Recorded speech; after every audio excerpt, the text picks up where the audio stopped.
All right. Good afternoon, Sunny Slope. For those of you that are still tuning in on June 16th, right? Many days after the official end to our school and morning announcements. And I was like, you know what? I'm going to read one last story. Maybe some of you will watch, maybe nobody will. But you know what? That's what we have to do sometimes in life, right? We just throw out a net and see what we catch. So today, maybe our last one. But you know what? Maybe tomorrow I'm like, you know what? I'm going to read one more. We have Emmanuel's Dream. The true story of Emmanuel Ofosu Yoboa. All right. The True Story by Lori Ann Thompson and Sean Qualls. In Ghana, West Africa, a baby boy was born. Two bright eyes blinked in the light. Two healthy lungs let out a powerful cry.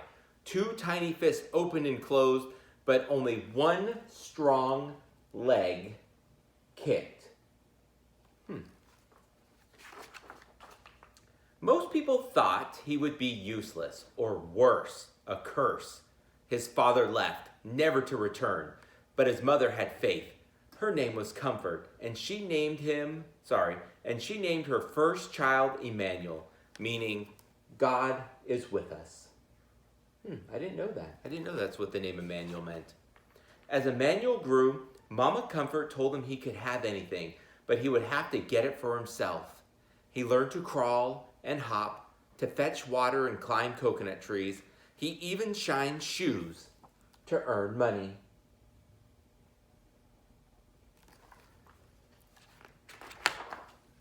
Most kids with disabilities couldn't go to school.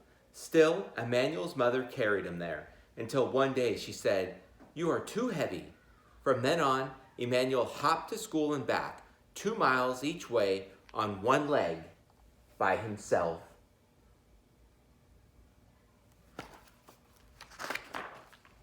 At first, nobody would play with him, so Emmanuel saved his money and bought something none of his classmates had, a brand new soccer ball.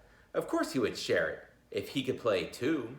Lunging and spinning on crutches his grandmother had found for him, and kicking the ball with his good left foot, Emmanuel earned their respect.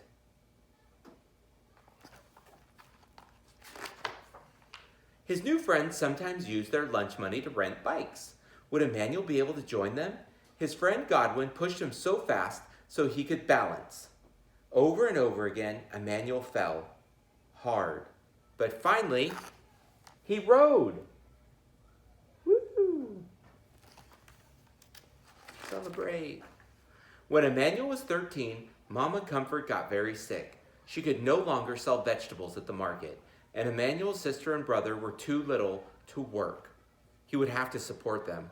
Against his mother's wishes, Emmanuel snuck out and boarded a midnight train to the bustling city of Accra, 150 miles away, alone.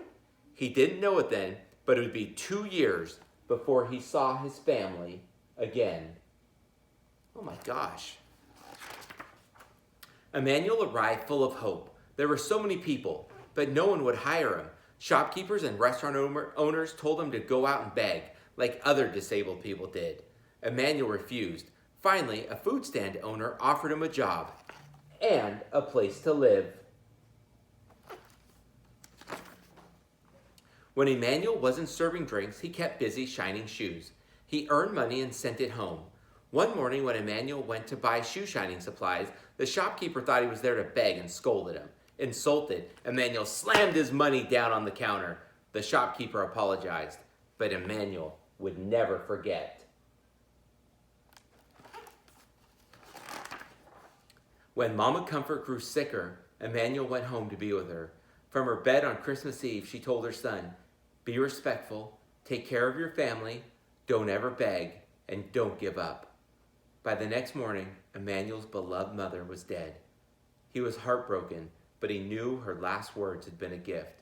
He would honor them by showing everyone that being disabled does not mean being unable. It was a big dream, but Emmanuel had a plan.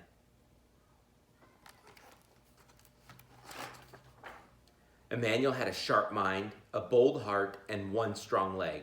All he needed was a bike. At first, no one would help.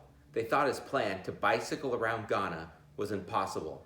Then Emmanuel wrote to the Challenged Athletes Foundation, all the way in San Diego, California. They sent him a bike, plus a helmet, shorts, socks, and gloves.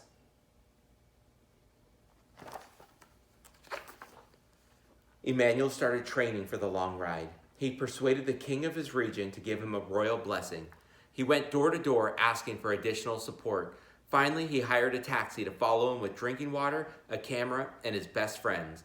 Then Emmanuel tied his right leg to the bike's frame, jammed his left foot into a flip-flop attached to the pedal, and rode.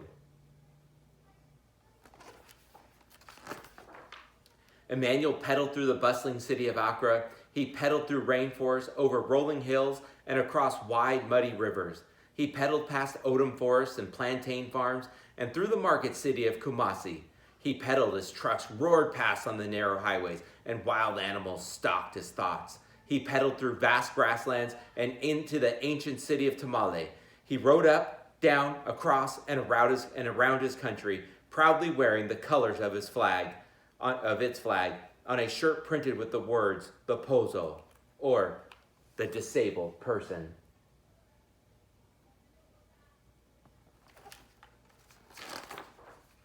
Along the way, Emmanuel talked to those with physical challenges and those without, to poor farm workers and wealthy landowners, to religious leaders, government officials, and reporters.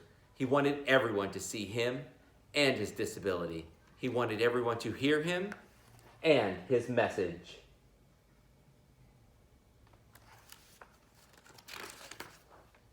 The farther Emmanuel rode, the more attention he got. Children cheered. Able-bodied adults ran and rode along with him. People with disabilities left their homes and came outside, some for the very first time. The young man, once thought of as cursed, was becoming a national hero.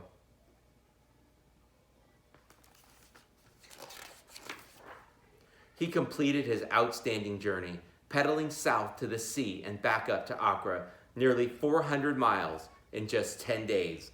But Emmanuel's success goes even further than that.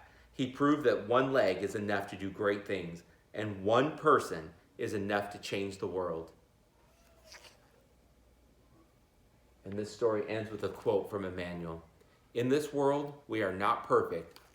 We can only do our best. And ladies and gentlemen, that's the message I try to send to you every day. Ladies and gentlemen, have an amazing day. I hope to see you soon, soon, soon. Until then, be awesome. Be amazing.